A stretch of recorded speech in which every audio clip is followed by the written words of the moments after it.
Ya, halo pemirsa, apa kabar Anda hari ini? Langsung dari studio IDX Channel Jakarta, saya Prasetyo Wibowo kembali hadir dalam Market Review, program yang mengupas isu-isu yang menjadi penggerak ekonomi Indonesia. Live streaming kami tentunya bisa Anda saksikan juga di idxchannel.com. Dan langsung saja kita mulai Market Review selengkapnya.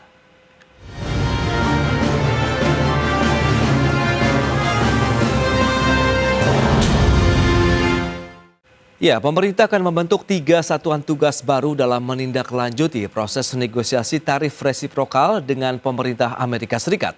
Satgas juga bertugas untuk menjaga iklim investasi dan dunia usaha di tanah air guna meredam dampak perang tarif global.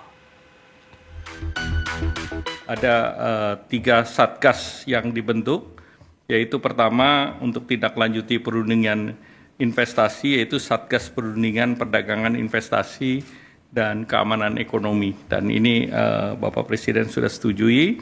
Yang kedua, Satgas yang sudah siap, yaitu terkait dengan perluasan kesempatan kerja dan mitigasi PHK. Dan yang ketiga, Satgas mengenai deregulasi kebijakan. Nah, tentu yang lain terkait dengan Satgas Peningkatan Iklim Investasi dan Percepatan Perizinan Berusaha. Nah, dengan Satgas dan perundingan ini diharapkan Indonesia bisa dalam posisi untuk mempercepat perundingan dengan Amerika Serikat. Demikian pernyataan Menteri Koordinator Bidang Perekonomian Airlangga Hartarto terkait pembentukan satuan tugas baru guna menindaklanjuti dan mempercepat proses negosiasi kebijakan tarif resiprokal antara pemerintah Indonesia dan Amerika Serikat. Airlangga menambahkan bahwa Presiden Prabowo Subianto sudah merestui pembentukan ketiga Satgas tersebut yang terdiri dari Satgas Perundingan Perdagangan Investasi dan Keamanan Ekonomi. Kemudian Satgas Perluasan Kesempatan Kerja dan Mitigasi Pemutusan Hubungan Kerja, serta Satgas Deregulasi Kebijakan. Sementara itu, pemerintahan Presiden Donald Trump secara prinsip memberikan apresiasi terhadap surat penawaran negosiasi Indonesia yang dinilai komprehensif. Sebab tidak hanya bicara mengenai tarif, namun juga non-tarif lainnya, serta rencana Indonesia dalam menyeimbangkan neraca perdagangan yang disebut fair and square. Jakarta, Tim Liputan IDX Channel. Ya, pemirsa, untuk membahas tema kita kali ini, efektivitas Satgas negosiasi tarif resiprokal Indonesia-Amerika. Kita sudah tersambung melalui Zoom bersama dengan Bapak Hendra Sinadia, Direktur Eksekutif Indonesia Mining Association. Halo Pak Hendra, apa kabar Pak?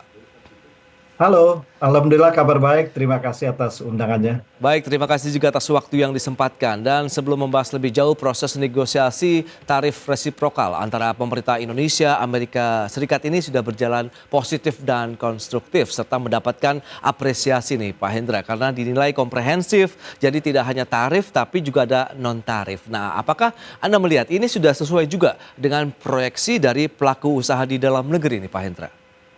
Iya, kami dari pelaku usaha menyambut baik ya langkah yang diambil oleh pemerintahan Presiden Prabowo untuk mengirim utusan untuk perundingan dengan Amerika Serikat dan kemudian ditindaklanjuti dengan pembentukan Satgas. Nah, kalau kita lihat laporan dari USTR yang beredar beberapa waktu yang lalu itu memang mereka negara Amerika Serikat selain mengeluhkan defisit perdagangan dengan antara Indonesia dan Amerika, mereka juga menyoroti beberapa aspek terkait dengan non-tarif ya, misalnya regulasi, akses ke pasar, kemudian juga perizinan dan juga ada TKDN, lokal konten ya, ada juga dengan perizinan online, OSS, banyak sekali ya aspek non-tarif barriers itu yang dipertanyakan ya, yang di-raise oleh pemerintah Amerika Serikat. Nah, sebenarnya kalau kita lihat beberapa waktu yang lalu, pada saat Trump 1.0, pemerintahan Presiden Trump periode yang sebelumnya, isu ini juga sudah di-raise ya dalam perundingan dengan Indonesia, khususnya mengenai adanya ancaman untuk pencabutan status GSP, Generalized Preference ya, buat Indonesia pada waktu itu. Dan mereka juga meraise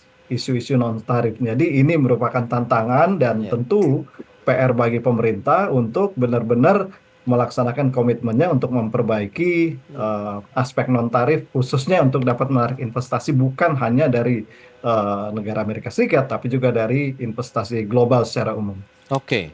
Nah, sejauh mana kalau kita cermati dampak dari penerapan tarif resiprokal ataupun biaya masuk atau impor ya ke Amerika Serikat begitu terhadap industri pertambangan di Indonesia, khususnya batu bara nih, Pak Hendra?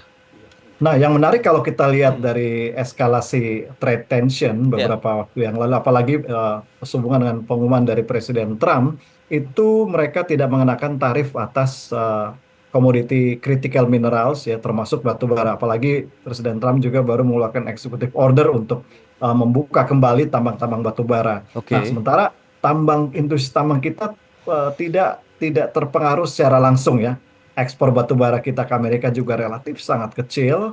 Komoditas lain juga seperti tembaga juga praktis nggak ada. Nikel ada kecil sehingga dampak langsungnya nggak ada. Namun dampak tidak langsung tentu saja jika negara-negara tujuan ekspor mineral batu bara kita, ya, khususnya di Asia Pasifik, ini ekonominya melemah akibat dampak dari perang tarif. Namun di sisi lain kita harus melihat bahwa ini sebenarnya merupakan peluang, ya, opportunity bagi Indonesia yang memiliki kekayaan alam, sumber cadangan mineral batu bara yang besar untuk bisa dimanfaatkan dalam pertarungan untuk memperebutkan critical mineral, yang mana ini Baik. merupakan tren saat ini, ya. Amerika Serikat sangat menginginkan cadangan critical mineral untuk mendukung pengembangan teknologi mereka ke depan. Baik, ini menarik kan pemerintah juga akan membentuk ada 3 satgas baru nih guna mempercepat perundingan dengan pemerintah Amerika Serikat di samping juga menjaga kondisi ekonomi di dalam negeri. Kita akan bahas nanti di segmen berikutnya Pak Hendra. Nanti akan bergabung juga ada Pak Wijayanto Samirin, beliau adalah ekonom dari Universitas Paramadina dan pemirsa tetaplah bersama kami.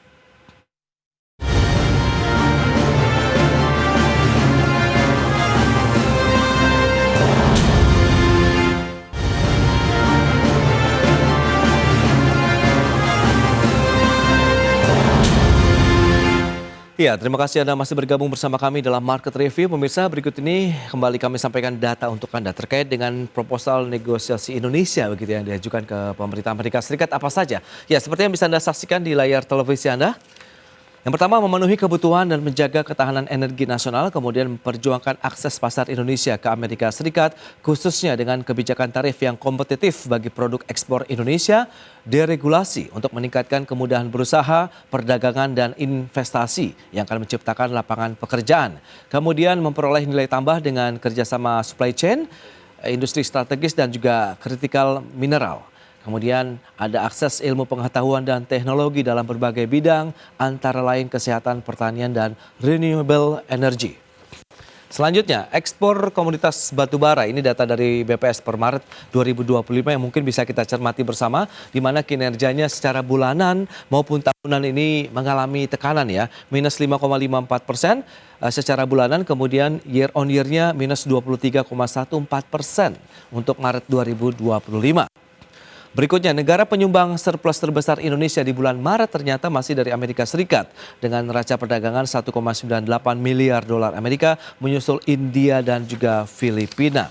Baik, pemirsa, kita akan lanjutkan kembali perbincangan kali ini bersama dengan Bapak Hendra Sinadia, Direktur Eksekutif Indonesia Mining Association, kemudian juga ada Pak Wijayanto Samirin, Ekonom Universitas Paramadina.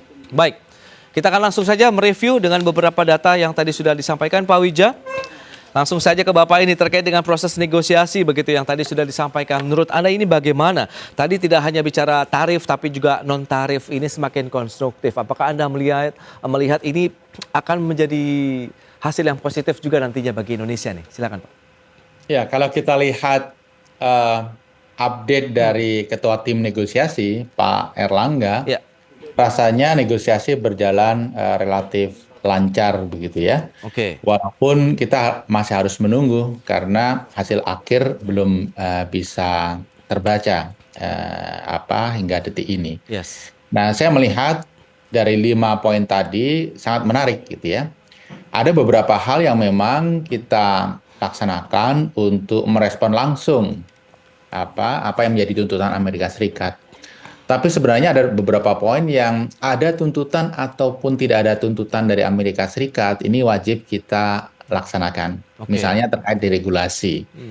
Nah, ini memang ada begitu banyak PR yang perlu kita laksanakan, dan trade war ini bisa jadi momentum bagi kita untuk terbangun dan untuk melaksanakan ini secara lebih serius. Jadi saya melihat dari 5 poin tersebut, ini adalah poin-poin yang cukup menjanjikan. Apalagi kalau kita lihat Indonesia datang ke Amerika dengan tawaran-tawaran konkret.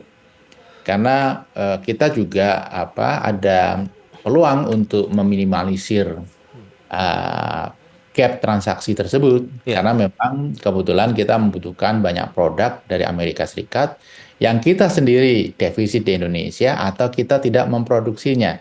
Jadi ini dipandang sebagai salah satu solusi yang konkret oleh pihak Amerika Serikat. Saya melihat cukup menjanjikan outcome-nya nanti. Nah, ini juga pemerintah akan membentuk ada 3 satgas baru begitu yang akan mempercepat perundingan dengan pemerintah Amerika Serikat. Bagaimana Anda melihatnya? Apakah ini bisa menjadi solusi bersama begitu dengan tenggat waktu yang diberikan sekitar 90 hari begitu Pak Wija? Ya, ada 3 satgas. Menarik ya, satgas yang pertama adalah Satgas Perundingan Perdagangan, Investasi, dan Keamanan Ekonomi. Ya. Nah, saya melihat yang menjadi sasaran dari satgas ini tidak hanya membicarakan negosiasi dengan Amerika Serikat, tapi juga dengan negara-negara lain. Bagaimana kita membuka pasar baru, bagaimana kita memperluas pasar dengan negara-negara yang saat ini sudah menjadi trading partner kita. Nah, yang menarik satgas kedua tentang bagaimana perluasan kesempatan kerja dan mitigasi PHK. Nah, ini memang sesuatu yang kita butuhkan, ada atau tidak ada trade war ini. Kemudian yang ketiga adalah satgas deregulasi. Tadi kita sudah bahas di depan. Ya. Ini sesuatu yang kita sangat perlukan, tapi belum dilakukan secara tuntas selama ini. Baik, nah Pak Hendra, kalau kita cermati dengan beberapa satgas yang tadi sudah disampaikan begitu oleh Pak Wijayanto, Anda melihat bagaimana? Salah satunya adalah tadi deregulasi kebijakan. Apakah ini yang benar-benar diharapkan begitu oleh pelaku usaha khususnya di sektor pertambangan begitu? Bagaimana menyusun satu lagi ekosistem investasi, tata kelola investasi yang semakin membaik begitu, apalagi dengan adanya permintaan ada keseimbangan perdagangan lah neraca dagang kita begitu Indonesia dan Amerika Serikat, Pak Hendra. Iya, saya kira saya sependapat dengan Pak Wija ya. Oke. Ini momentum buat Indonesia ya untuk melakukan deregulasi secara menyeluruh ya tanpa ada trade war ini sebenarnya ini sudah harus dilakukan ya sejak jauh hari sebelumnya. Oke. Dan banyak memang kalau kita lihat memang situasi ini krisis ini bisa memicu kebijakan yang baik ya. Bad policy could lead to bad crisis could lead to good policy ya. Jadi ini kesempatannya untuk memperbaiki, melakukan deregulasi secara menyeluruh ke semua sektor-sektor ya, khususnya sektor-sektor yang terdampak dengan Amerika Serikat ataupun sektor-sektor seperti pertambangan yang sebenarnya tidak berdampak langsung tapi merupakan sektor keunggulan kita karena tidak terkena dampak langsung dari trade tension ini yang menjadi peluang bagi kita sebenarnya dengan melakukan deregulasi, dan kalau bisa harapannya satgas-satgas nanti ini juga ikut melibatkan unsur dari pelaku usaha karena bagaimanapun juga pelaku usaha yang tahu persis di lapangan dan bisa memberikan masukan yang konstruktif dan turut mengawal juga ya proses deregulasi ini sehingga benar-benar tuntas nantinya. Baik, nah lantas bentuk deregulasi kebijakan seperti apa yang diharapkan dari pelaku usaha pertambangan khususnya batu bara nih? Sehingga tadi karena sudah disampaikan ekspor kita sedikit mengalami tekanan begitu di bulan Maret 2025 ini. Apa yang bisa kita cari begitu titik kelemahan yang akan diperbaiki begitu Pak Hendra? Nah, keunggulan kita tentu saja di kekayaan alam ya, sektor mineral dan batu bara. Dan itu merupakan salah satu kontributor terpenting bagi perekonomian kita, dan di tengah krisis ini bisa menjadi penyelamat ya. Kita lihat di pandemi, kemudian di global financial meltdown juga pertambangan bisa menyelamatkan, di 98 juga, dan di era sekarang ini menjadi sangat penting. Dan yang diharapkan tentu saja adalah kepastian hukum. Itu yang paling utama ya, kepastian hukum, perpanjangan.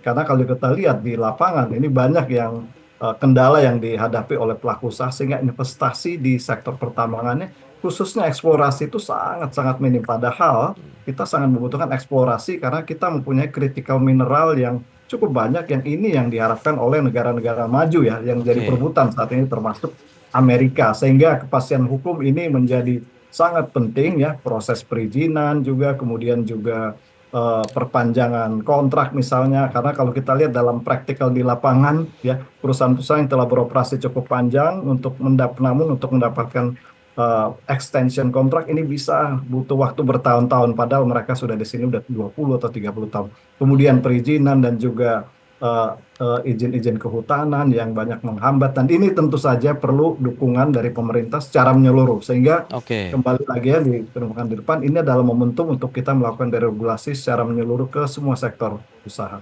Oke, nah itu dia diharapkan salah satu bentuk konkret nanti dari action dari ketiga Satgas ini. Nah, lantas Pak Wija, apakah kehadiran ketiga Satgas ini juga bisa memanfaatkan secara optimal nih waktu penundaan penerapan dari tarif resiprokal selama 90 hari? Anda melihat juga selain eksternal ke Amerika Serikat, tapi kan kita juga harus membenahi kondisi di dalam negeri begitu, Pak.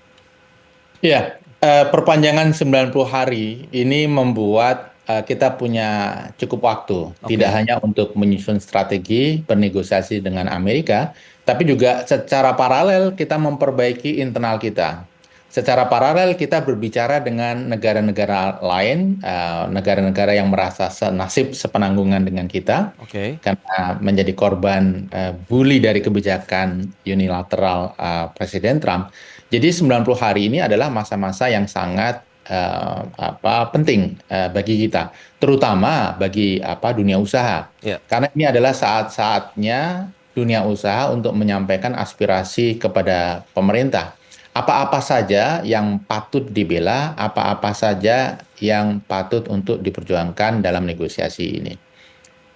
Baik, lantas apakah tantangan bagi Indonesia sendiri, Pak Wija, ini lebih untuk kondisi di dalam negeri begitu ketimbang eksternal, atau bagaimana di tengah kondisi perang tarif global yang juga kan belum tahu nih tensinya akan sampai kemana begitu?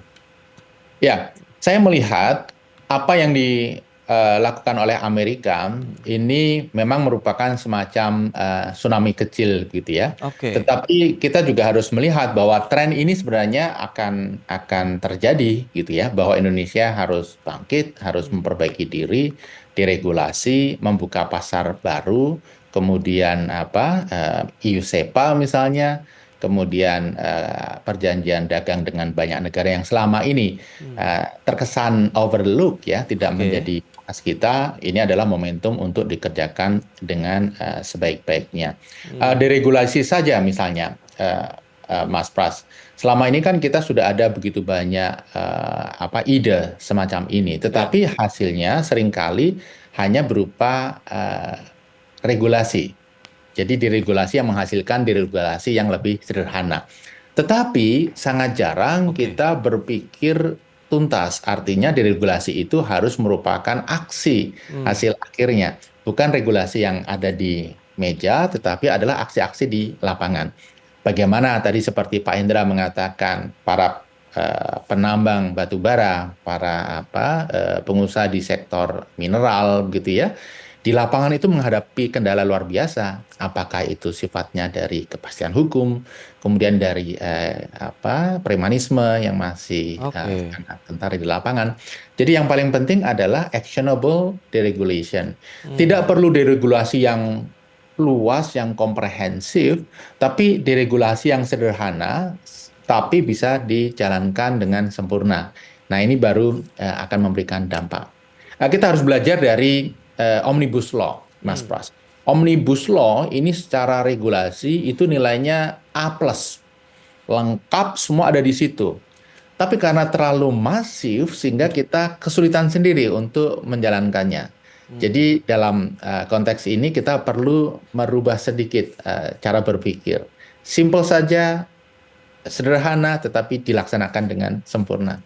Daripada sesuatu yang terkesan sempurna tapi dilaksanakan secara ala kadarnya. Baik, nah lantas strategi dari pelaku usaha sendiri seperti apa Pak Hendra? Tapi tahan dulu jawabannya, kita akan bahas nanti di segmen berikutnya dan kita akan jeda sebentar. Pemirsa, kami akan segera kembali usai pariwara berikut ini.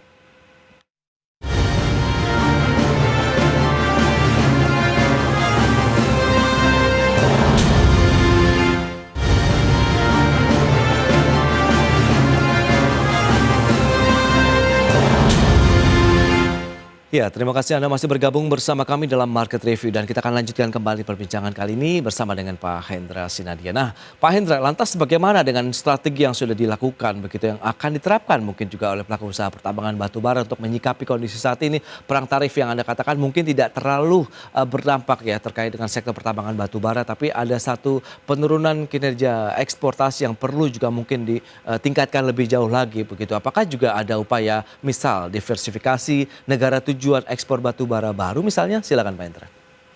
Nah, saya kira kalau sektor pertambangan, usaha pertambangan sendiri itu tidak terlalu mengkhawatirkan ya dari Oke. dampak perang tarif karena tidak terdampak langsung seperti yang saya ungkapkan sebelumnya. Ya. Namun saat ini perusahaan-perusahaan pertambangan mineral dan batu bara itu justru melakukan efisiensi secara menyeluruh akibat dari dampak kenaikan tarif ya.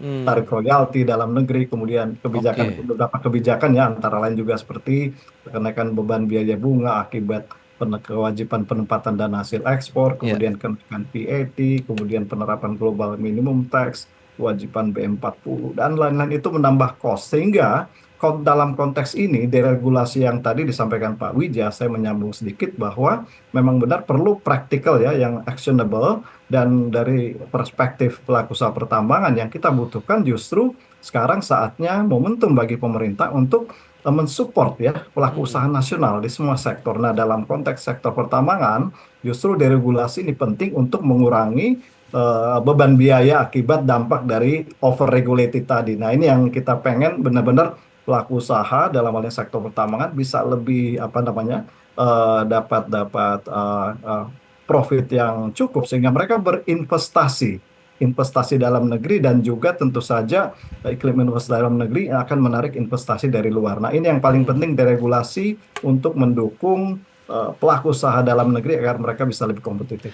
Konkretnya seperti apa Pak Hendra yang diinginkan dari pelaku usaha pertambangan Iya, batubara? tadi yang saya sampaikan beban biayanya sudah sangat banyak ya pelaku usaha kalau di sektor pertambangan. Nah, regulasi-regulasi yang menimbulkan beban biaya operasional tadi saya sampaikan kita baru diterapkan royalti, kenaikan royalti yang baru Ya. berlaku tanggal 26 ya. Kemudian ada juga pencabutan subsidi untuk penggunaan B40 sehingga beban biaya operasional itu langsung tinggi. Kemudian ada juga kewajiban DHE yang untuk memperkuat cadangan rupiah, namun juga dampaknya cukup besar. Nah, beberapa kewajiban yang di depan mata ini yang sudah dihadapi ini tentu memberatkan bagi pelaku usaha. Nah, ini yang deregulasinya dalam hal ini bisa pemerintah meninjau kembali ya beberapa Oke. peraturan yang saat ini sudah membebankan pelaku usaha. Jadi kalau pelaku usahanya marginnya bagus, mereka akan berinvestasi, Ya. menciptakan lapangan pekerjaan dan lain-lain. Itu dia Pak Wija, berarti memang di dalam negeri masih ada beberapa sektor usaha begitu yang masih menghadapi potensi-potensi tekanan begitu ya, dibutuhkan lagi diregulasi kebijakan. Nah, kalau Anda melihat apakah bisa seiring sejalan paralel begitu dengan upaya-upaya mengoptimalkan kondisi di dalam negeri dengan bagaimana mungkin kita mengoptimalkan juga proses negosiasi di samping tadi pemerintah juga sudah menyarankan diversifikasi di negara tujuan ekspor Indonesia nih Pak Wija. Sangat sejalan, Mas Pras. Karena kan pelaku usaha itu kebanyakan juga ya terkait dengan supplier di luar negeri. Oke. Jadi para pelaku usaha itu juga banyak yang multinasional, berasal dari Amerika dan berbagai negara. Baik. Jadi mereka juga melihat untuk berbisnis di Indonesia agak rumit. Apakah itu terkait dengan importasi, apakah membayar pajak, perizinan, dan lain sebagainya. Jadi dalam konteks ini, tuntutan dunia usaha, apakah ini multinational company dari Amerika dan pengusaha nasional, itu banyak kesamaannya. Sehingga ini sejalan. Oke. Berarti bisa seiring sejalan begitu untuk menjaga, mengoptimalkan lah paling tidak kondisi ekonomi Indonesia begitu yang akan terus ditingkatkan di samping di satu sisi menjaga dampak ya dari tekanan geopolitik maupun geoekonomi global saat ini begitu. Baik, Pak Wija, Pak Hendra, ini sayang sekali waktu terbatas tapi saya mengucapkan banyak terima kasih atas informasi, update begitu ya insight yang sudah disampaikan kepada pemirsa ya terkait dengan upaya-upaya pemerintah untuk menjaga pertumbuhan ekonomi nasional dengan adanya satgas-satgas yang dibentuk untuk proses negosiasi dan juga mengoptimalkan kebijakan-kebijakan di dalam negeri. Selamat melanjutkan aktivitas Anda kembali, sampai berjumpa lagi Pak Wija, Pak Hendra, terima kasih. Terima kasih, Mas.